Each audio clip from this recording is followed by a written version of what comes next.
Chapter 11.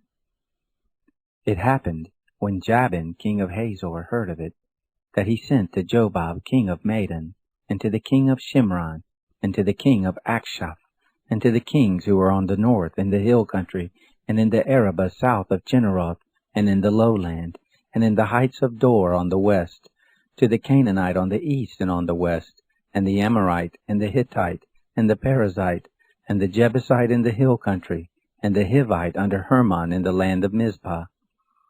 They went out, they and all their host with them, many people, even as the sand that is on the seashore in multitude, with horses and chariots very many. All these kings met together, and they came and encamped together at the waters of Merom to fight with Israel.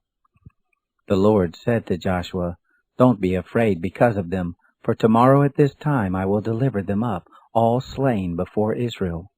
You shall hamstring their horses, and burn their chariots with fire."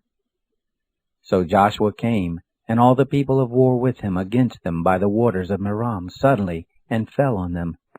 The Lord delivered them into the hand of Israel, and they struck them, and chased them to Sidon, and to Misrephoth-Maim, and to the valley of Mizpah eastward, and they struck them until they left them none remaining. Joshua did to them as the Lord bade him.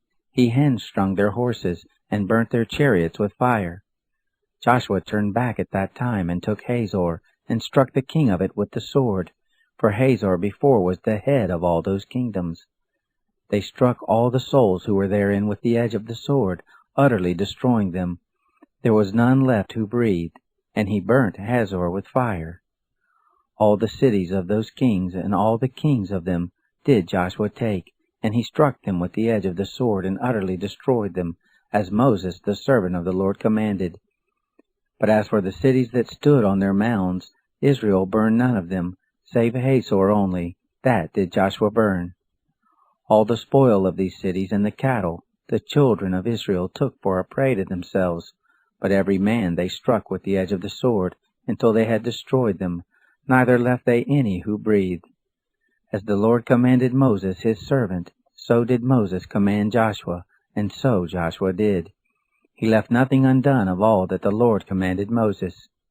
So Joshua took all that land, the hill country, and all the south, and all the land of Goshen, and the lowland, and the Arabah, and the hill country of Israel, and the lowland of the same, from Mount Halak that goes up to Seir, even to Baal-Gad in the valley of Lebanon under Mount Hermon. And all their kings he took, and struck them, and put them to death. Joshua made war a long time with all those kings. There was not a city that made peace with the children of Israel, save the Hivites, the inhabitants of Gibeon. They took all in battle. For it was of the Lord to harden their hearts to come against Israel in battle, that he might utterly destroy them, that they might have no favor, but that he might destroy them, as the Lord commanded Moses. Joshua came at that time, and cut off the Anakim from the hill country, from Hebron, from Debir, from Anab, and from all the hill country of Judah, and from all the hill country of Israel. Joshua utterly destroyed them with their cities.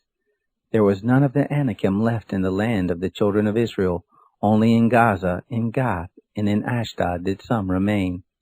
So Joshua took the whole land, according to all that the Lord spoke to Moses, and Joshua gave it for an inheritance to Israel, according to their divisions by their tribes.